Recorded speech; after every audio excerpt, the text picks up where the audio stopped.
Hello दोस्तों, नमस्कार। स्वागत है आप सभी लोगों का स्टडी आईक्यू पीसीएस चैनल पर। दोस्तों, आप जुड़ चुके हैं स्टडी आईक्यू पीसीएस चैनल के साथ। मेरा नाम शुभम सरथालिया है।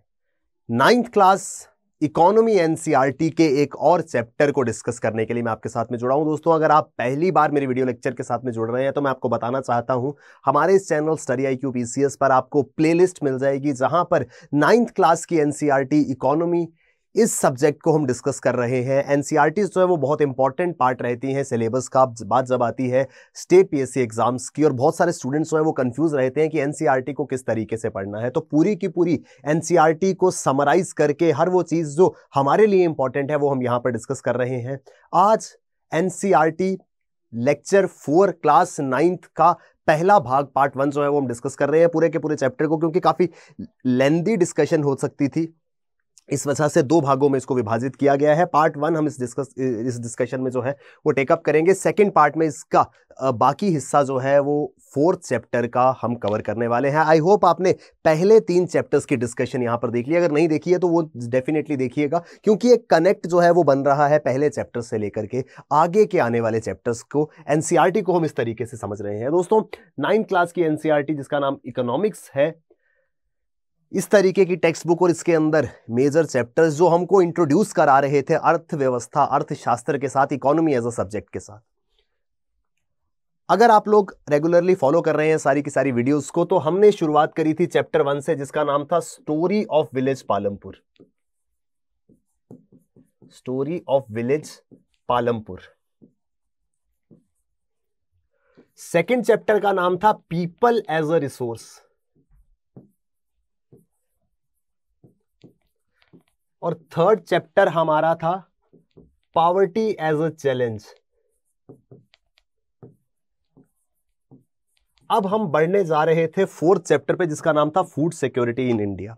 कैसे कनेक्ट करना है एक स्टोरी की तरह पूरी की पूरी एनसीईआरटी को, वो हम देखेंगे। अगर आपने पहला लेक्चर देखा है, स्टोरी ऑफ विलेज पालमपुर में एक हाइपोथेटिकल गांव था जहां पर बेसिक इकोनॉमिक एक्टिविटीज की शुरुआत हुई थी। लोग एग्रीकल्चर करते थे, एग्रीकल्चर से जुड़ी हुई और दूसरी गतिविधियां एग्रीकल्चर एंड एलाइड एक्टिविटीज में इन्वॉल्व थे। जब लोगों ने एग्रीकल्चर करना शुरू किया, एलाइड एक्टिविटीज करना शुरू करी, तो लोग बन गए क्या? रिसोर्स। क्यों? रिसोर्स क्या होता है? संसाधन जिससे हमें किसी प्रकार की मदद मिलती है। तो पीपल जो हैं वो रिसोर्स बन गए। स्टोरी ऑफ विलेज पालमपुर से हमने ये चीज समझी कि लोग काम करके संसाधन या रिसोर्स बन सकते थे, जिस वजह से सेकेंड चैप्टर बना people as a resource. People as resource में हमने समझा कि लोग काम करेंगे, लोग पैसे कमाएंगे, अपना गुजारा करेंगे। लेकिन पीपल एज ए रिसोर्स में हमने एक सिचुएशन समझी जहां पर लोगों के पास काम करने का स्किल है, उन्हें काम करना तो आता है, लेकिन उनके पास अवसर नहीं है कि वो कहां जाकर के काम करें। तो वो सिचुएशन कहलाती थी अनएम्प्लॉयमेंट, बेरोजगारी। तो अनएम्प्लॉयमेंट की डिस्कशन को हमने पीपल एज ए रिसोर्स में करा था। अनएम्प्लॉयमेंट का कॉन्सिक्वेंस क्या होगा, क्या रिजल्टेंट होगा अगर कोई बेरोजगार है, तो वो किस चीज का शिकार होगा? वो शिकार होगा पॉवर्टी का। इस वजह से थर्ड चैप्टर जो था वो है पॉवर्टी एज अ चैलेंज। बेरोजगारी के वजह से लोग गरीब हो रहे हैं, लोग पॉवर्टी स्ट्रिकन हो रहे हैं, तो तीसरा चैप्टर हमारा था पॉवर्टी एज अ चैलेंज। तीसरे चैप्टर की डिस्कशन अगर आपने देखी है, हमने वहां पर बात करी थी कि किस तरीके से एक मेजर पॉपुलेशन जो है वो पॉवर्टी स्ट्रिकन है, वो गरीबी का शिकार है। पॉवर्टी की डेफिनेशन की अगर हम बात करें तो पॉवर्टी वो सिचुएशन है जहां पर एक इंडिविजुअल बेयर मिनिमम नेसेसिटीज को भी पूरा नहीं कर सकता। बेयर मिनिमम नेसेसिटीज क्या है हमारी? फूड, क्लोथिंग और शेल्टर, रोटी, कपड़ा और मकान। हमने बहुत बार इसके बारे में सुना है, बहुत बार ये बात जो है वो करी है। रोटी, कपड़ा और मकान, फूड, क्लोथिंग एंड शेल्टर, ये हमारी बेयर मिनिमम रिक्वायरमेंट्स है। ये चीजें हमने समझी थी पॉवर्टी एज अ चैलेंज में। जिस इंडिविजुअल के पास ये 3 चीजें भी नहीं है, ये चीज को भी एक्सेस नहीं कर सकता, वो पॉवर्टी का शिकार है, वो गरीबी का शिकार है। इन तीनों में से भी सबसे इंपॉर्टेंट क्या है? अनडाउटेडली दोस्तों, फूड जो है वो सबसे ज्यादा जरूरी था। अब पॉवर्टी एज अ चैलेंज में हमने समझा कि अगर हम ये 3 नेसेसिटीज को फुलफिल कर देते हैं, या इन दैट केस अगर सरकार इन 3 नेसेसिटीज को फुलफिल कर देती है, तो बहुत सारे लोगों को पॉवर्टी स्ट्रिकन होने से बचाया जा सकता है, वो एक अच्छा जीवन व्यतीत कर पाएंगे। इसी डिस्कशन को कंटिन्यू करते हुए हमारा अगला चैप्टर है फूड सिक्योरिटी इन इंडिया। इन 3 में से जो सबसे इंपॉर्टेंट रिक्वायरमेंट थी फूड की, वो कैसे फुलफिल हो सकती है? फूड सिक्योरिटी, खाद्य सुरक्षा भारत में कैसी होगी, कैसी हो सकती है, इस विषय पे बात करता है एनसीईआरटी 9th क्लास का 4th चैप्टर। आई होप दोस्तों चैप्टर की बैकग्राउंड हमको समझ आ गई, कैसे स्टोरी ऑफ विलेज पालमपुर, उसके बाद people as a resource, poverty as a challenge, और अब फूड सिक्योरिटी इन इंडिया, यहां की डिस्कशन पर हम पहुंचे हैं। फूड सिक्योरिटी क्या है? खाद्य सुरक्षा। फूड सिक्योरिटी का आसान भाषा में अगर हम मतलब समझने की कोशिश करें तो फूड सिक्योरिटी यह है कि वो कहते हैं ना कि साईं इतना दीजिए जामे कुटुंब समाए, मैं भी भूखा ना रहूं साधु ना भूखा जाए। मेरे पास इतनी रिसोर्सेज हो कि मैं कभी भूखा ना रहूं, या मेरे आसपास कोई भी इंडिविजुअल जो है वो भूखा ना रहे।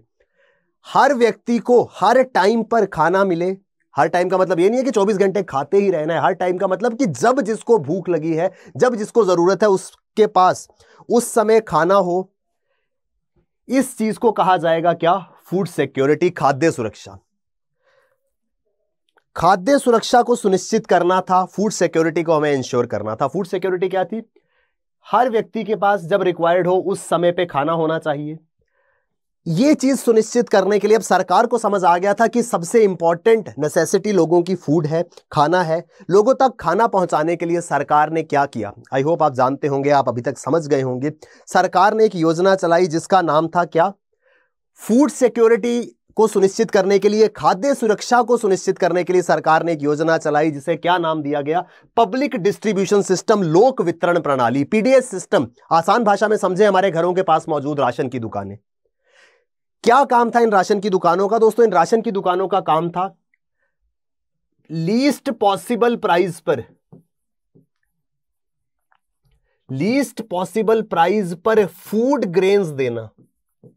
आज भी सरकारी राशन की दुकान में अगर कोई इंडिविजुअल जाता है और अगर वो लाभार्थी है, वो बेनिफिशियरी है, कुछ क्राइटेरिया, इनकम क्राइटेरिया रखा गया है, अगर उस इनकम क्राइटेरिया से, जिसको हमने पिछले चैप्टर में पॉवर्टी लाइन के रूप में समझा था, अगर पॉवर्टी लाइन से वो व्यक्ति नीचे है, बिलो पॉवर्टी लाइन है, गरीबी रेखा से वो नीचे आता है, बहुत कम प्राइस पर उसको फूड ग्रेन्स मिलेंगे। 2 रुपए या 3 रुपए किलो के हिसाब से चावल या गेहूं उसको दिया जाएगा। उद्देश्य क्या है? कि एटलीस्ट खाने की व्यवस्था सबकी हो सके, सभी के पास खाने के लिए खाना हो। इसको कहा गया क्या? फूड सिक्योरिटी, खाद्य सुरक्षा। खाद्य सुरक्षा का तात्पर्य यह है कि सभी लोगों को हर समय भोजन की उपलब्ध हो, और वो भोजन जो है जब उनको जरूरत हो वो भोजन कर सके। खाद्य सुरक्षा सार्वजनिक वितरण प्रणाली, पीडीएस सिस्टम पर निर्भर करती है। पीडीएस सिस्टम क्या है? भारत सरकार की मुहिम, जहां पर बहुत कम प्राइस पर खाद्य पदार्थ, फूड ग्रेन्स जो हैं, गेहूं चावल आदि जो है, वो गरीबों को दिया जाता है ताकि भूखा किसी को ना रहना पड़े। दोस्तों, यहां पर 2 चीजें थी। क्या? फूड सिक्योरिटी क्यों थी? क्योंकि फूड रिक्वायरमेंट थी, खाद्य पदार्थों की आवश्यकता थी, खाने की जरूरत थी। और खाने की जरूरत इस तस्वीर में साफ नजर आ रही है। दोस्तों, ये इमेज आपको बता रही है किस तरीके से ये बच्चे हाथ में खाली बर्तन लेकर के बैठे हैं। क्यों बैठे हैं? उन्हें उम्मीद है कि कोई आएगा, इसमें भोजन डाल जाएगा। एक देश के अंदर यह दायित्व किसका है? कौन रिस्पॉन्सिबल है, या कौन यह सुनिश्चित करेगा कि इन भूखे पेटों में अन्न का दाना जो है वो जाना चाहिए? ये काम होता है सरकार का। तो इनकी फूड रिक्वायरमेंट को पूरा करना था। अगर इन लोगों की और इन जैसे सभी लोगों की फूड रिक्वायरमेंट को, जो खाने की जरूरत थी, उसको पूरा किया जाता है, तो अल्टीमेटली क्या होगा? फूड सिक्योरिटी भारत में सुनिश्चित हो जाएगी। और वही हमारा चैप्टर भी और वही सरकार का उद्देश्य भी है कि खाने की वांदे या खाने की कमी जो है वो किसी को महसूस ना हो। तो ये हमारा चैलेंज था। फूड सिक्योरिटी, फूड रिक्वायरमेंट हमें थी, सरकार ने किस तरीके से पूरा किया? सरकार ने पूरा किया एक सिस्टम से जिसको नाम दिया गया पब्लिक डिस्ट्रीब्यूशन सिस्टम, सार्वजनिक वितरण प्रणाली। अब हर गली में, हर मोहल्ले में, हर नुक्कड़ पे इस तरीके की दुकान थी जहां पर आपकी इनकम के अनुसार, अगर आपकी इनकम पॉवर्टी लाइन क्या है? मैंने आपको बताया था, पॉवर्टी लाइन से आप नीचे है, जिसको कहा जाता है बीपीएल। अब कैसे पता चलेगा कि बीपीएल कौन है? दोस्तों, बीपीएल कौन है, इस बात का प्रमाण पत्र होगा राशन कार्ड। राशन कार्ड क्या है? एक कागज का टुकड़ा जिसके आधार पर आपको राशन मिलेगा, और इस राशन कार्ड के ऊपर मेंशन होगा। राशन कार्ड एक सरकारी दस्तावेज है, सभी के पास होता है, और सरकारी दस्तावेज होने की वजह से एक पर्टिकुलर बॉडी, एक पर्टिकुलर इकाई द्वारा यह सुनिश्चित किया जाता है कि आप किस इनकम ब्रैकेट में आते हैं, वो यहां पे सुनिश्चित किया जाए। अगर कोई व्यक्ति गरीबी रेखा से ऊपर है तो वो APL ration card, above poverty line ration card holder होगा, या फिर अगर above poverty line ration card holder वो नहीं है तो वो होगा क्या, below poverty line ration card holder, उसके पास होगा BPL ration card.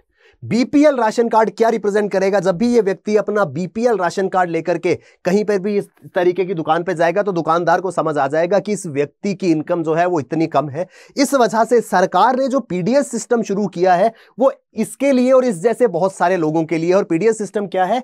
Bare minimum cost पे इसको चावल, इसको दाल, इसको गेहूं, चीनी आदि जो है वो दिया जाना चाहिए। उसके लिए इस प्रकार की दुकानें बनाएगी। दोस्तों, इस तस्वीर में इनके हाथ में जो ये कागज का टुकड़ा है, ये कोई स्कूल नहीं जा रहे हैं कि हाथों में किताबें पकड़ के आए हैं। दरअसल इन्होंने जो दस्तावेज, इन्होंने जो कागज का टुकड़ा हाथ में पकड़ा था वो राशन कार्ड था। और वो राशन कार्ड बताता था कि अगर ये बीपीएल है तो इनका हक है, इनको सब्सिडाइज्ड रेट के ऊपर खाद्य पदार्थ जो है वो मिलने चाहिए।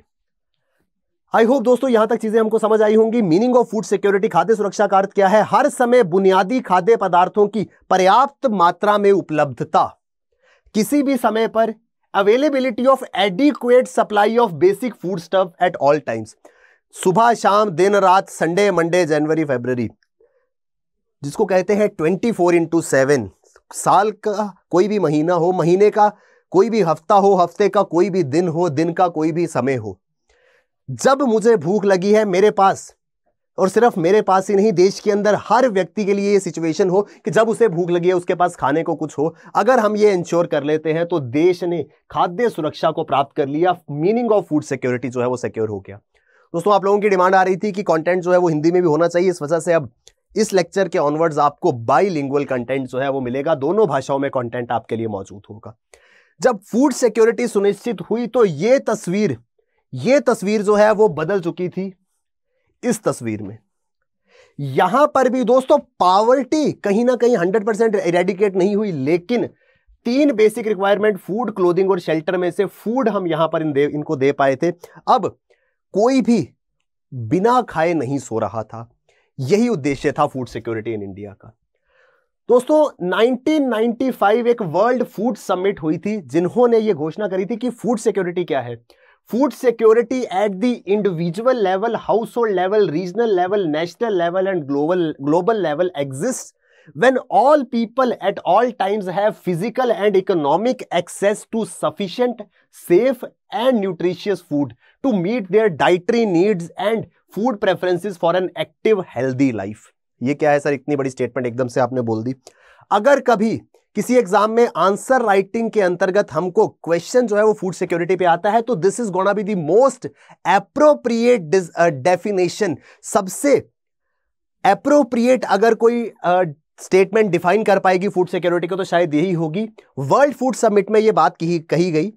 फूड सिक्योरिटी क्या होती है दोस्तों? फूड सिक्योरिटी हर लेवल पर, इंडिविजुअल लेवल पर, मैं भूखा नहीं हूं। खाद्य सुरक्षा क्या है? सबसे पहले मुझे देखना है कहीं मैं भूखा तो नहीं हूं। ठीक है, डन, मैं भूखा नहीं हूं। अब नेक्स्ट लेवल पे मुझे जाके देखना है क्या मेरे घर पे कोई भूखा तो नहीं है। घर पे देखा, नहीं मेरे घर पे भी कोई भूखा नहीं है। जिस रीजन में मैं क्या रहता हूं, क्या वहां पे कोई भूखा तो नहीं है? नहीं, मेरे आसपास सभी लोगों के पास खाना है। अब इसको फर्दर इंटेंसिफाई किया, क्या देश के अंदर, जिस देश का मैं नागरिक हूं, क्या उस देश में कोई भूखा तो नहीं है? उस देश में भी कोई भूखा नहीं है। अब क्या दुनिया का हर देश ऐसा है कि वहां पर चाहे इंडिविजुअल लेवल हो, हाउस होल्ड हो, रीजनल हो या नेशनल लेवल हो, सभी लोगों के पास खाना है? वो होगा global level. Individual, household, regional, national और ग्लोबल लेवल, जब हर लेवल पर हर व्यक्ति के पास हर समय खाने की पदार्थ मौजूद होंगे और उन पर उसका फिजिकल और इकोनॉमिक एक्सेस है। फिजिकल और इकोनॉमिक एक्सेस क्या होगा? एक्सेस होता है पहुंच। एग्जाम्पल के तौर पर दोस्तों, सरकार ने फूड सिक्योरिटी सुनिश्चित करनी थी। सरकार ने क्या किया? मेरे एग्जाम्पल ले रहा हूं, हाइपोथेटिकल एग्जाम्पल, ऐसा होगा कभी नहीं। मेरे घर के बाहर एक बहुत बड़ा आम का पेड़ था। सरकार ने कहा कि इस इंडिविजुअल को जाकर के खाने का अनाज का एक पैकेट दे आओ, लेकिन इसके हाथ में मत देना, ये आम के पेड़ के ऊपर टांग दो। और मैं पेड़ के ऊपर चढ़ नहीं पाता। क्या उस सिचुएशन में मेरी फूड सिक्योरिटी सुनिश्चित होगी? सरकार तो क्लियरली बोल देगी कि भैया आम, तुम्हारे घर के बाहर आम का पेड़ है, उस आम के पेड़ की सबसे ऊंची टहनी पे खाने का पैकेट टंगा है, जाके उतार लो। लेकिन अगर वो मेरी पहुंच में नहीं है, अगर मैं उसको एक्सेस नहीं कर पाता, तो फूड सिक्योरिटी सुनिश्चित नहीं होगी।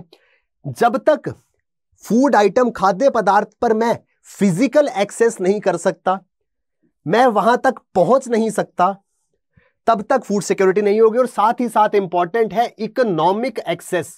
इकोनॉमिक एक्सेस क्या है कि सरकार ने बोला कि भैया खाद्य पदार्थ चाहिए, आ जाओ हमारे राशन की दुकान से ले जाओ, लेकिन राशन की दुकान पे जितने पैसों का वो खाद्य पदार्थ या फूड आइटम आ रहा था, मेरे पास उतने पैसे नहीं थे। अब सरकार बोल रही है कि यार हम तो दे रहे हैं, तो अब हम तो सस्ते दाम पे दे रहे हैं, अगर तुम्हारे पास उतने भी पैसे नहीं है तो मेरी क्या गलती है। तो इकोनॉमिक एक्सेस भी होना चाहिए दोस्तों। इस वजह से पीडीएस सिस्टम में इतना कम प्राइस रखा गया है कि वो कोई भी व्यक्ति जो है वो अफोर्ड कर सकता है।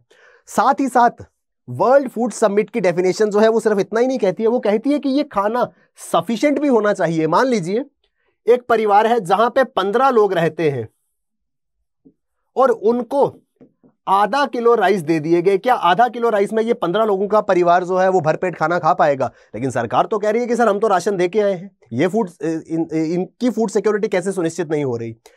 इंपॉर्टेंट था सफिशिएंट मात्रा में, यानी जितनी जरूरत है कम से कम उतना सेफ होना चाहिए। ऐसा नहीं है कि खराब चावल खराब गेहूं दे दिया और फूड सिक्योरिटी सुनिश्चित हो गई।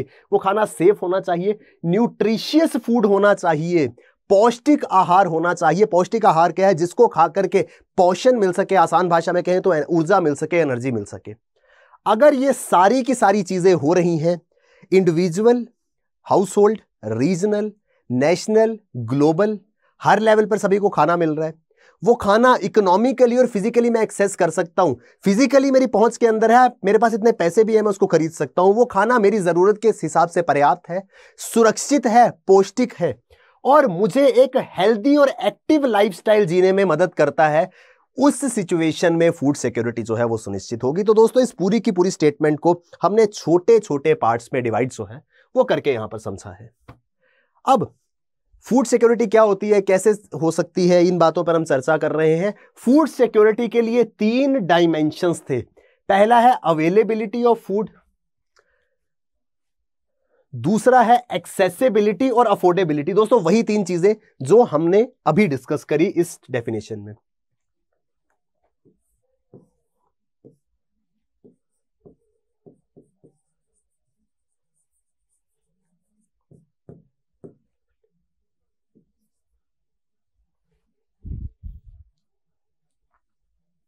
जब डायमेंशंस की बात आएगी तो हम बात करेंगे 3 एज के बारे में।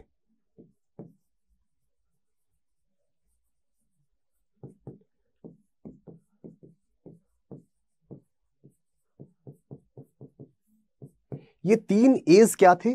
अवेलेबिलिटी, एक्सेसिबिलिटी और अफोर्डेबिलिटी। अवेलेबल का क्या मतलब था? मौजूद होना। एक्सेसिबिलिटी का क्या मतलब था?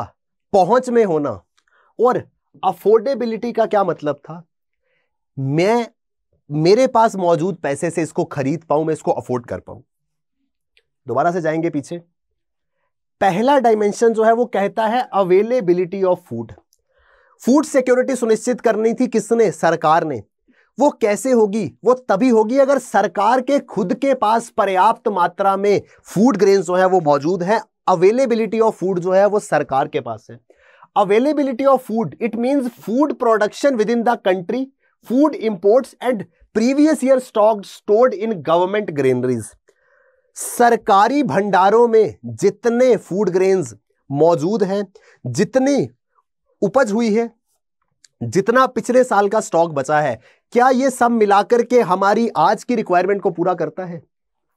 क्या पर्याप्त मात्रा में खाद्य पदार्थ सरकार के पास है? सरकार के अनाज भंडारों में इतना अनाज पड़ा है कि क्या देश के हर व्यक्ति को खाद्य पदार्थ या अनाज जो है वो मिल सके? अगर ऐसा है तो इसको कहा जाएगा availability of food. Undoubtedly food provide कौन करा रहा था? सरकार। और अगर सरकार के खुद के पास पैसा नहीं होता तो वो प्रोवाइड कैसे कराती? इस वजह से अवेलेबिलिटी ऑफ फूड जो है वो सबसे ज्यादा इंपॉर्टेंट थी। सरकार के अनाज भंडार, इस तरीके की तस्वीरें जो हैं वो आम है उन राज्यों में जहां पर वीट और राइस कल्टीवेशन होती है। इस तरीके की अनाज मंडियां लगती हैं जहां पर हर किसान अपना अनाज लेकर के पहुंचता है, बहुत बड़े बड़े ढेर लगते हैं, इस तरीके की बोरियों में इस अनाज को भरा जाता है, सरकार को बेच दिया जाता है और सरकार जाकर के अपने बड़े बड़े गोदामों में, बड़े बड़े गोडाउन्स में इनको रख देती है। हर छोटे बड़े शहर में इस तरीके के गोडाउन्स, इस तरीके के गोदाम जो हैं वो मौजूद होंगे, जहां पर सरकार के पास पर्याप्त मात्रा में फूड ग्रेन्स जो है वो पड़े हैं। अगर सरकार के पास पर्याप्त मात्रा में फूड ग्रेन्स हैं तो वो पहली डायमेंशन को फुलफिल करेगा, अवेलेबिलिटी। सरकार बोलेगी टिक, हमारे पास पर्याप्त मात्रा में अनाज है, अवेलेबिलिटी हो गया। दूसरा है एक्सेसिबिलिटी। अब हमने बात करी एक्सेसिबिलिटी में कि हम कैसे खाद्य पदार्थ देना चाहते थे इंडिविजुअल को पीडीएस सिस्टम में, लेकिन मान लीजिए एक व्यक्ति है मान लीजिए ए को फूड सिक्योरिटी ए की सुनिश्चित करने के लिए सरकार ने कहा कि ए तुम ऐसा करो, पीडीएस की दुकान पर जाओ, वहां से सस्ते दाम पर अनाज ले लो। जो नियरेस्ट पीडीएस शॉप है ए के घर से वो 200 किलोमीटर पर है मान लीजिए। क्या आपको लगता है कि हर थोड़े दिनों में ए 200 किलोमीटर का सफर करके कुछ किलो अनाज लेने पहुंच पाएगा? अब सरकार इस बात को कह सकती है कि सर हमारे पास पर्याप्त मात्रा में अनाज है, हमने पीडीएस की दुकानें भी खोल दी, अब वो उस दुकान तक नहीं जा रहा तो हमारी क्या गलती है? नहीं, ऐसा नहीं बोल सकती थी सरकार, क्योंकि सरकार को सुनिश्चित करनी थी एक्सेसिबिलिटी, एक्सेस, पहुंच, कि ये राशन जो है वो हर व्यक्ति की पहुंच में हो। इसके लिए क्या सॉल्यूशन निकाला गया?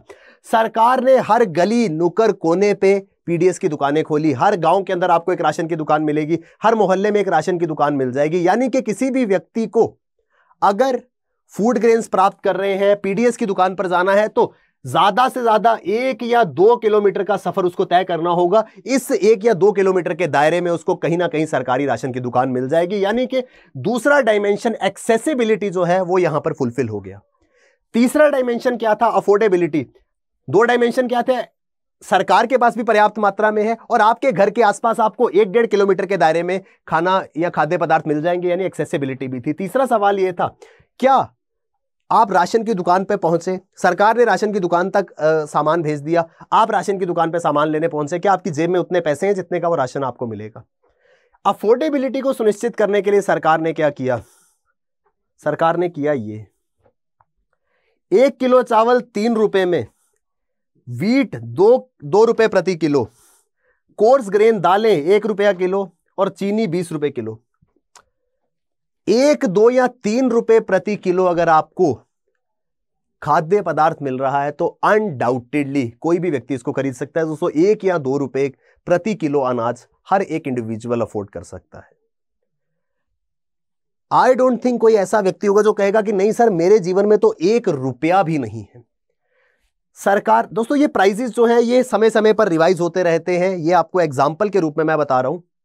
अफोर्डेबिलिटी सुनिश्चित करने के लिए सरकार ने उतना अमाउंट तय किया जो सरकार को यकीन था कि हर एक इंडिविजुअल के पास किसी भी समय पर इतने पैसे तो कम से कम रहेंगे। तो दोस्तों dimensions of food security, availability, accessibility, affordability, I hope हमको क्लियर हो गया होगा। क्या है ये 3A? आगे बढ़ते हैं। Necessity of food security. अभी तक यार इतनी डिस्कशन करने के बाद ये तो हमें समझ आ ही गया होगा कि खाद्य सुरक्षा की आवश्यकता, जरूरत क्या थी। जरूरत यह थी फूड सिक्योरिटी की, हम चाहते थे देश के अंदर हर एक व्यक्ति को हर समय पे खाना जो है वो मिल पाए। इस बात को सुनिश्चित करना था कि देश के अंदर कोई भी व्यक्ति जो है भूख से ना मरे, भूखमरी जिसको कहते हैं, हंगर, स्टारवेशन, कोई भी व्यक्ति जो है वो भूख के कारण, किसी भी व्यक्ति की मृत्यु का कारण यह ना हो कि XYZ पर्सन की डेथ होगी। क्यों? क्योंकि उस बेचारे के पास खाने को खाना नहीं था। ये सब चीजें जो हैं वो फूड सिक्योरिटी को नेसेसिटेट करती थी। फूड सिक्योरिटी की आवश्यकता इस वजह से थी। अब प्रेजेंट टाइम्स की अगर हम बात करते हैं, आपसे पूछा जाए कि कौन सा ऐसा सेक्शन है जिसको जरूरत थी फूड सिक्योरिटी की सबसे ज्यादा, हम कहेंगे पुअरेस्ट सेक्शन ऑफ सोसाइटी। तो फूड सिक्योरिटी की जरूरत जो पुअरेस्ट सेक्शन ऑफ सोसाइटी है, जो समाज का सबसे गरीब वर्ग है, उसको खाद्य सुरक्षा की हर समय जरूरत थी कि सरकार फूड सिक्योरिटी को हर टाइम सुनिश्चित करे। आज कल परसों ऐसा नहीं है कि सरकार ने 2 महीने फूड सिक्योरिटी सुनिश्चित करी फिर पीडीएस की दुकान पर राशन ही नहीं भेजा। जिस दिन पीडीएस की दुकान पर राशन आना बंद होगा ये लोग उसी दिन इनसिक्योर हो जाएंगे, उनकी खाद्य सुरक्षा उसी दिन खतरे में पड़ जाएगी। इस वजह से जो पुअरेस्ट सेक्शन ऑफ सोसाइटी है, जो सबसे गरीब वर्ग है समाज का, उसको हर समय जरूरत थी फूड सिक्योरिटी की। लेकिन इसका यह मतलब नहीं है कि जो पुअरेस्ट सेक्शन नहीं है या वो लोग जो APL है, अबव पॉवर्टी लाइन है, गरीबी रेखा से ऊपर है, ये लोग जो हैं ये हमेशा के लिए फूड सिक्योर है। ऐसा नहीं है कि अगर हम और आप अबव पॉवर्टी लाइन है, हमारे पास अच्छी इनकम है, हम अफोर्ड कर सकते हैं, इसका ये मतलब नहीं है कि हमेशा ही हमें कभी जीवन में फूड इनसिक्योरिटी की सिचुएशन हमारे लिए नहीं आ सकती। दोस्तों आ सकती है। जब भी कभी किसी देश में ऐसी सिचुएशन आती है, कैसी सिचुएशन, कोई नेचुरल डिजास्टर आ गया, कहीं पर भूकंप आ गया और पूरी की पूरी फसल बर्बाद हो गई, बहुत बड़ा अकाल पड़ गया, फसल बर्बाद हो गई, फ्लड आया, tsunami I, wide spread of crop failure हो गया, इन सभी चीजों से एक सिचुएशन पैदा होती है जिसे कहा जाता है फैमाइन। हिंदी में कहते हैं अकाल पड़ना। जब ऐसी कोई सिचुएशन आएगी तो जो पूरे सेक्शन है उनकी खाद्य सुरक्षा तो खतरे में आएगी ही, लेकिन कुछ समय बाद खाद्य सुरक्षा एक गरीबी रेखा से ऊपर रहने वाले व्यक्ति की, एक ऐसा व्यक्ति जिसके पास अच्छे संसाधन मौजूद थे, उसके लिए भी यह प्रॉब्लम आ सकती है। क्यों? क्योंकि क्रॉप प्रोडक्शन नहीं हो रहा है। Natural disasters are leading cause of hunger. भूख का सबसे बड़ा कारण जो है वो क्या है? नेचुरल डिजास्टर, प्राकृतिक आपदाएं। दोस्तों मान लीजिए ये एक गांव है, एक प्राकृतिक आपदा के कारण ये पूरा का पूरा गांव तहस नहस हो गया है। जब लोगों के घरों का ये हाल है, आपको लगता है क्रॉप बची होगी, या वो भंडार, वो गोडाउन्स, वो स्टोर्स, वो ग्रेनरीज, वो खलियान जहां पर फसल संभाल करके रखी थी, क्या वो बची होगी? अब ऐसी सिचुएशन में कोई कितना भी समृद्ध हो, कोई कितना भी अमीर हो, वो उसको भी शायद फूड इनसिक्योरिटी की सिचुएशन का सामना जो है वो करना पड़ जाएगा। The total production of food grains decrease due to natural calamity. प्राकृतिक आपदा के कारण जो कुल उत्पादन होता है किसी भी खाद्यान्न का, वो कम हो जाता है। It create shortage of food. जैसे ही प्रोडक्शन कम होगी तो खाने की शॉर्टेज अपने आप हो जाएगी। जो प्रभावित एरियाज होते हैं, जो अफेक्टेड एरियाज होते हैं, वहां पर भोजन की कमी होने लगती है और वो सिचुएशन जो है वो फूड इनसिक्योरिटी की कहलाती है। ऐसे में क्या होता है? जब कम पैदावार है, मान लीजिए एक एग्जांपल मैं आपको देता हूं, मान के चलिए मेरे पास सिर्फ और सिर्फ 10 केजी राइस थे और मेरे पास यहां पर 50 लोग खड़े हैं। हर इन 50 के 50 लोगों को 1 किलो चावल चाहिए। अब मेरे पास तो 10 किलो है, मैं ज्यादा से ज्यादा 10 लोगों के मदद जो है वो कर सकता था, या 10 लोगों को ये चावल बेच सकता था। अब कैसे डिसाइड होगा कि मैं किन 10 लोगों को बेचूंगा? अनडाउटेडली मैं कहूंगा सर जो ज्यादा पैसे देगा वो ले जाए। एक व्यक्ति ने बोला मैं 2 रुपए दूंगा 1 किलो चावल के, एक ने बोला मैं 20 दूंगा, एक ने बोला मैं 200 रुपए दूंगा। अब अनडाउटेडली इन तीनों सिचुएशंस में मैं सबसे पहले किसको बेचूंगा? 200 रुपए प्रति किलो वाले को। यानी कि 2 रुपए किलो मिलने वाला चावल आज 200 रुपए किलो में मिल रहा है। क्यों? क्योंकि चावल की क्वांटिटी हमारे पास कम है। इसको कहते हैं सप्लाई, आपूर्ति। डिमांड ज्यादा थी, सप्लाई कम थी। ऐसी सिचुएशन में प्राइस जो है वो बढ़ जाते हैं। जब भी ऐसी कोई प्राकृतिक आपदा आती है और फूड शॉर्टेज अगर होता है तो पहला इंपैक्ट क्या होता है? High prices. वही सेम प्रोडक्ट प्राकृतिक आपदा के बाद महंगे दामों पे बिकना शुरू हो जाएगा। Some people can not afford to buy it. If such calamity happens in a wide area and is stretched over longer period of time, it may cause situation of starvation. कुछ समय के लिए अगर खाद्य पदार्थों की कॉस्ट जो है वो बढ़ती है तो शायद वो मैनेज हो जाए, लेकिन अगर ये सिचुएशन लंबे समय तक रही कि डिमांड बहुत ज्यादा है, सप्लाई है नहीं, प्राइसेस बढ़ते जा रहे हैं, तो अल्टीमेटली भूखमरी की सिचुएशन होगी। स्टारवेशन जो है वो यहां पर हो जाएगी, भूखमरी की स्थिति पैदा हो जाएगी। भूखमरी क्या है? अगेन, जब किसी व्यक्ति की डेथ सिर्फ और सिर्फ इस कारण से हो जाती है कि उसके पास खाने को पर्याप्त मात्रा में खाद्य पदार्थ नहीं थे। स्टारवेशन और उससे मिलता जुलता एक कंसेप्ट है फेमाइन। फेमाइन जिसको कहते हैं अकाल पड़ना। अकाल और भूखमरी। अकाल क्या होता है? सूखा पड़ जाना, अकाल पड़ जाना वो सिचुएशन है जब जिसका एंड रिजल्ट क्या है? Crop failure. हमारे पास पर्याप्त मात्रा में फसल ही नहीं हुई। जब फसल नहीं हुई तो खाएंगे क्या? जब खाने को हमारे पास फसल नहीं है या अनाज नहीं है, ग्रेजुअली क्या होगा? कुछ दिन, महीने और अल्टीमेटली एक एक करके लोग जो है वो भूख से मरने लगेंगे। लोग भूखमरी का शिकार होंगे और इस ही सिचुएशन को कहा जाता है क्या? Starvation. A famine is characterized by widespread deaths due to starvation. भूखमरी के कारण जब बड़े पैमाने पर लोगों की मृत्यु होना शुरू हो जाएगी उसे कहा जाएगा फेमाइन या अकाल। एपिडेमिक्स होंगे दोस्तों, जब लोगों के पास खाने को खाना नहीं है, ग्रेजुअली वो किसी ना किसी, क्योंकि शरीर कमजोर होता जाएगा, शरीर को एनर्जी कहां से मिलती है? खाने से मिलती है। वो एनर्जी जो है वो सिर्फ ना हमें चलने फिरने, इतना नहीं है कि सिर्फ चलने फिरने बात करने की शक्ति देती है, शरीर के अंदर खाद्य पदार्थ जो है वो हमें ऊर्जा देते हैं, जिससे शरीर में पैदा होती है रोग प्रतिरोधक क्षमता, जिसे कहा जाता है क्या? इम्यूनिटी। जब खाने को कुछ नहीं है तो धीरे धीरे एनर्जी लेवल के साथ साथ इम्यूनिटी खत्म हो जाएगी, छोटी सी छोटी बीमारी भी जो है वो हमें घेर लेगी। 1, 2, 50, 100, 1000, जब हजारों लोगों में रोग प्रतिरोधक क्षमता कम होगी और बीमारी फैलना शुरू हो जाएगी, वो रूप ले लेगी किसका? एपिडेमिक्स का, महामारी का। ग्रेजुअली महामारियां फैलेंगी इम्प्योर वाटर से। अब भूख सबको लगी है, खाद्य पदार्थ है नहीं, तो लोगों मजबूरी में पुराना अनाज, सड़ा हुआ अनाज, गला हुआ अनाज खाना पड़ेगा, और इससे शरीर में जो रेजिस्टेंस है वो कम होती जाएगी, जो रोगों से लड़ने की क्षमता थी वो कम होती जाएगी, और अल्टीमेटली स्टारवेशन जो है वो बहुत बड़े पैमाने पर लोगों की डेथ्स का कारण बनेगा। फेमाइन और स्टारवेशन जो है वो हो जाएगा। दोस्तों ये चीजें अगर आपको सुनने में ऐसा लग रहा है कि सर ऐसा थोड़ी होता है, ऐसा कहां होता है, आप कुछ भी बता रहे हो, ये सिचुएशन देश ने फेस करी है दोस्तों। बहुत बुरा दौर देखा था 1943 में भारत के बंगाल क्षेत्र ने। The most devastating famine in India was famine of Bengal, in which 30 lakh people died. 30 lakh लोगों की जान चली गई थी। किस वजह से? वही सिचुएशन की वजह से जो मैं एक्सप्लेन कर रहा था। खाने को खाना नहीं था, शरीर में एनर्जी नहीं थी, एनर्जी नहीं थी तो रोग प्रतिरोधक क्षमता नहीं थी। बहुत सारे लोग बीमारी के कारण मर गए, बहुत सारे लोग इस वजह से मर गए क्योंकि खाना नहीं मिला।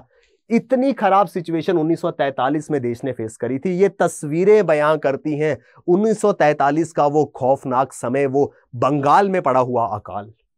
आज भी अगर हम इस समय को याद करें या इस समय के बारे में अगर आप कहीं पढ़ें, अगर टाइम होगा तो जरूर पढ़िएगा, बंगाल फेमाइन के बारे में बहुत कुछ लिखा गया है। रूह कांप जाती है ये हालात देखकर दोस्तों। सबसे बेयर मिनिमम नीड यार, क्या हम एक इंसान को 2 वक्त का खाना भी नहीं दे सकते थे? किसी और कारण से किसी की डेथ होती है, बीमारी से, एक्सीडेंट से, कोई प्राकृतिक आपदा है, कोई महामारी फैल गई, तो समझ आता है यार सिर्फ इतना सा करना था कि 2 रोटी उसको अगर हम खिला देते तो शायद ये हालात पैदा ना होते, शायद 30 लाख लोगों की जान नहीं जाती। ये एग्जाम्पल इस वजह से एनसीईआरटी में दिया गया है कि सुनने में ये सिचुएशन लगती है कि ऐसा थोड़ी हो सकता है कि यार लाखों लोग सिर्फ इस वजह से मर जाए कि उन्हें खाना ना मिले। ऐसा थोड़ी होता है, खाना तो मिलता ही है। दोस्तों ये चीजें इस देश ने फेस करी हैं, ये चीजें देश के अंदर हुई हैं। The price of rice, the staple diet, the people in the region increased shortly. क्या खाना था जब फेमाइन आया? सिचुएशन क्या होती है कि सप्लाई नहीं है, डिमांड बहुत है। जब डिमांड ज्यादा है तो वही एग्जांपल जो दिया कि 2 रुपए का चावल 200 रुपए किलो में बिकेगा। जो स्टेपल डाइट है, जो लोगों का मुख्य आहार है, चावल हो गया, गेहूं हो गया, उसके दाम इतने बढ़ गए कि बहुत सारे लोग अफोर्ड नहीं कर पाए। अल्टीमेटली बिना खाए उनको रहना पड़ा और इससे उन लोगों की मृत्यु हो गई, जो कारण बना 30 लाख लोगों की जान जाने का। Food insecure people and nutrition insecurity has affected large sections in India. Bharat के अंदर आज भी बहुत सारे रीजन ऐसे हैं जहां पर लोग खाद्य पदार्थों में असुरक्षित महसूस करते हैं कि हमारे पास पर्याप्त मात्रा में खाद्य पदार्थ नहीं है। But most of the affected people in rural areas, अब ऐसे लोग जो जिनको फूड इनसिक्योरिटी थी या फूड सिक्योरिटी की सबसे ज्यादा जरूरत थी, वो कौन है ये लोग, कहां से आते हैं, ये जानना जरूरी है। दोस्तों अगर हम ग्रामीण क्षेत्रों की बात करें तो landless agricultural labourers. Story of village Palampur पे जाते हैं। स्टोरी ऑफ विलेज पालमपुर में लोगों ने क्या करना शुरू किया? सबसे इजीएस्ट तरीका उनको क्या लगा? बहुत सारी जमीन पड़ी थी, इस पे कुछ उगाते हैं। जिसके पास जमीन नहीं थी वो था लैंडलेस लेबरर। वो कह रहे कि सर मेरे पास जमीन नहीं है, मैं क्या करूं?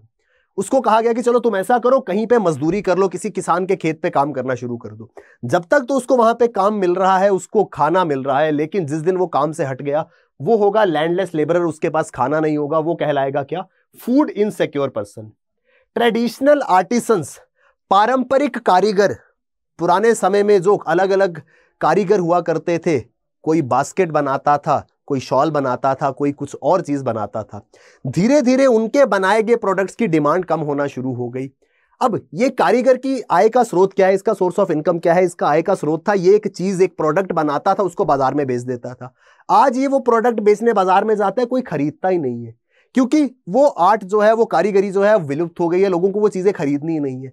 तो ये ट्रेडिशनल आर्टिस्ट जो है, ये पारंपरिक कारीगर जो है, ये फूड इनसिक्योर होगा, खाद्य सुरक्षा की इसको चिंता होगी। सेल्फ एम्प्लॉयड वर्कर जो छोटा मोटा काम करते थे, किसी ने छोटा सा चाय की दुकान खोल रखी थी, कुछ भी छोटा सा काम वो करता था, ये लोग हैं फूड इनसिक्योर पीपल। कहां पर? रूरल एरियाज में। ऐसे ही अर्बन एरियाज में भी ये सिचुएशन आएगी। ऐसा नहीं है कि फूड इनसिक्योर पीपल सिर्फ रूरल एरियाज में रहते हैं। अर्बन एरियाज में कौन है? यहां पर है बेगर्स, भिखारी, होमलेस पीपल। कभी रात को सड़क पे निकलिएगा अपने शहर के आसपास, कहीं ना कहीं सड़क किनारे कोई सोता हुआ नजर आ जाएगा। कैजुअल लेबरर, मजदूरी करने आते हैं, जब तक तो काम मिल रहा है सही है, जिस दिन काम नहीं मिला उस दिन भूखे सोना पड़ेगा। Ill paid occupation and construction migrants and other seasonal workers. Seasonal workers क्या होता है? मैंने आपको बताया, हमने सीजनल एम्प्लॉयमेंट की बात करी थी। सीजनल एम्प्लॉयमेंट क्या थी कि साल का वो समय जब ज्यादा लोगों की जरूरत थी उस समय उनको रोजगार मिला, बाकी समय उनको रोजगार नहीं मिला। एग्जाम्पल मैंने आपको दिया था क्रिसमस का, दिवाली का। दिवाली के समय में दुकानों में बहुत सारी चकाचौंध होती है और साथ ही साथ उनको बहुत सारे लोगों की जरूरत होती है। सीजनल वर्कर्स जो है, जब तो सीजन होगा, दिवाली है, क्रिसमस है, फसल की कटाई हो रही है, उस समय तो काम है, लेकिन बाकी समय में क्या, कोई गारंटी नहीं है कि काम मिलेगा या नहीं मिलेगा। ये लोग हैं फूड इनसिक्योर। तो रूरल और अर्बन एरियाज के बीच में क्या है फूड इनसिक्योरिटी, वो समझ आया। Hunger food insecurity also has an important aspect of hunger. To create food security, current hunger should be removed at the risk of future hunger should be reduced. Hunger क्या होती है? भूख। यही भूख बढ़ते बढ़ते भूखमरी बन जाएगी, भूख के कारण लोग मरना शुरू हो जाएंगे। तो अगर हमको फूड सिक्योरिटी सुनिश्चित करनी थी, हमको ये सुनिश्चित करना था, हमको ये इंश्योर करना था कि आज कोई भूखा नहीं है और भविष्य में भी कोई भूखा नहीं होना चाहिए। To create food security, current hunger should be removed. आज जो लोग भूखे हैं उनकी भूख को इलाज करना है और भविष्य में भी जो भूख का रिस्क है उसको कम करना है। अगर ये दोनों काम हम कर लेते हैं तो फूड सिक्योरिटी हम लोग सुनिश्चित कर लेंगे। हंगर जो है, भूख जो है, वो दो प्रकार की है। एक है क्रॉनिक हंगर, दूसरी है सीजनल हंगर। क्रॉनिक हंगर क्या है? दीर्घकालिक भूख और मौसमी भूख, सीजनल भूख। ये क्या है दोस्तों? क्रॉनिक हंगर वो है जब कोई काम नहीं है इंडिविजुअल के पास, चाहे दिवाली है, चाहे होली है, चाहे क्रिसमस है, चाहे ईद है, एक इंडिविजुअल है उसके पास कोई काम नहीं है। ये कॉन्सिक्वेंस है जब किसी व्यक्ति के पास कोई भी काम नहीं है, उसके पास कोई भी इनकम नहीं है, अल्टीमेटली उसकी डाइट रेगुलरली डेफिशिएंट है। यानी कि या तो वो खाना खा ही नहीं रहा, अगर खा रहा है तो बहुत कम खा रहा है, क्वांटिटी बहुत कम है, या क्वालिटी बिल्कुल भी नहीं है। ये सब क्यों हो रहा है? This is due to lack of income to buy. खाना खरीदना पड़ेगा और खरीदने के पैसे नहीं है, चाहे कुछ भी हो, कोई त्योहार हो, कोई सीजन हो, इस आदमी के पास पैसे नहीं है, तो ये शिकार है क्रॉनिक हंगर का। लेकिन उसी के साथ में एक प्रकार की हंगर और है जो कहलाती है क्या? Seasonal hunger. दोस्तों सीजनल हंगर उन लोगों में देखी जाएगी जो सीजनली एम्प्लॉयड है। जिस समय तो उनके पास रोजगार है, उनको खाना मिलेगा, लेकिन जिस दिन रोजगार नहीं है उस दिन खाना नहीं मिलेगा। कौन आते हैं इसमें? वो मजदूर जो हार्वेस्टिंग करते हैं। आपकी गेहूं की फसल तैयार हुई, आपने मजदूर बुलाए, फसल कटवाई, फसल से ग्रेन्स जो है वो जनरेट करे, कुछ अपने पास रखे, कुछ हिस्सा उनको दे दिया, अब उनके पास खाना है। लेकिन हर महीने, हर 2 महीने बाद आपकी फसल तो तैयार नहीं हो जाएगी। अब फसल तैयार होगी 6 महीने बाद। तो वो 6 महीने का जो अंतराल है, अगर उस समय पे इन लोगों के पास खाने का खाना नहीं है तो ये शिकार है सीजनल हंगर के। एग्रीकल्चरल लेबरर सबसे ज्यादा ग्रामीण क्षेत्रों में इस सिचुएशन का शिकार होते हैं। शहरों के अंदर जो सीजनल वर्कर्स हैं वो इस सिचुएशन का शिकार होते हैं। इन कैजुअल कंस्ट्रक्शन वर्कर्स, दोस्तों कंस्ट्रक्शन का काम जो है वो बरसात के दिनों में कम हो जाता है। क्यों? लोगों को लगता है कि यार बारिश होती रहती है तो काम नहीं हो पाएगा। ये टाइम जो होता है, जो बिल्कुल छोटे स्तर का कंस्ट्रक्शन वर्कर है, शायद वो भी सीजनल हंगर का शिकार हो। ये वो समय है जब उसके पास काम नहीं है, जब काम नहीं है तो पैसा नहीं है, जब पैसा नहीं है तो खाने को खाना नहीं है। आई होप दोस्तों हमको चीजें जो है वो समझ आ रही हैं। अब यहां तक तो स्टोरी में हमको ये चीज समझ आ गई कि सर खाद्य पदार्थों की जरूरत थी, लेकिन खाद्य पदार्थों की भरपाई कैसे करनी थी। दोस्तों आगे की डिस्कशन जो है वो हम नेक्स्ट क्लास में कंटिन्यू करेंगे। सेकंड पार्ट में हम समझेंगे कि खाद्य पदार्थों की जो आपूर्ति थी वो किस तरीके से की गई, सरकार ने क्या प्रयास किए। इन बातों को हम नेक्स्ट क्लास में जो है वो टेकअप करेंगे। सेकंड पार्ट में आगे की चीजें जो हैं वो डिस्कस की जाएंगी। आई होप यहां तक हमको चीजें समझ आई हैं। दोस्तों, अगर आप पहली बार स्टडी IQ PCS चैनल के साथ जुड़े हैं, इस चैनल को सब्सक्राइब कीजिए, शेयर कीजिए, क्योंकि एक नई पहल जो है वो स्टडी IQ द्वारा की गई है उन सभी एस्पिरेंट्स के लिए जो स्टेट PCS एग्जाम्स की तैयारी कर रहे थे। इस तरीके के बहुत ही इंफॉर्मेटिव वीडियोस जो आपके एग्जाम के पॉइंट ऑफ व्यू से जरूरी है, वो आपको इस चैनल पर जो है वो मिलते रहेंगे। Thank you very much, all the best, keep working hard, bye bye, take care, Jai Hind.